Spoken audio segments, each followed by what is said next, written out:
Tanglad na may chicken pero di ni siya tinula ha. Ambot ang say ngalan aning luto. Di man ako ang request ay request man ni bossing kung sulod ra kita sa autos no kung say paluto mo ko na atong lutoon kay masunuron baya gid kaayo ko nga kuan ante. So mo nang luto sa inyong ante. Kalamunggay. Nga ay chicken.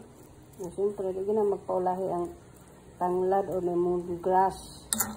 Kaya isa ginas lemongrass ang makapalami sa sudan kung ingani nga murag na asay sabaw-sabaw gamay. Ano siya butangan siya tanglad. So while da sige tagdagot-bot dire ato sa na siya ang tarungon para ma-absorb siya do sa iyahang sabaw. Ano siya. O kung na may pangalan ani kamo na lay butag ngalan. Ay, nalilibog man ako kung sa pangalan. Ano ay? Yan, tinula. Ginisa. Comments below day. May sada dihan nga kuhan. May title. Ako sa dahil siyang kuhan tilawan.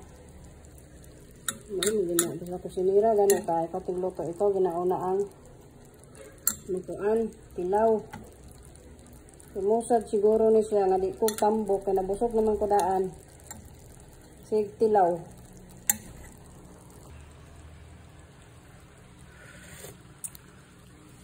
In fairness lami kay siya.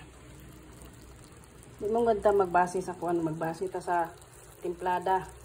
Dili ta magbase sa atong giluto kung dili ang atong basihan ang timplada. Kung lami bagid siya, kung bisag unsa na imong giluto diha basta lami kang timpla. Aw lamion jud sad ka. Aw. Oro ta siya. So God bless you to the next videos. And thank you so much. Mwah.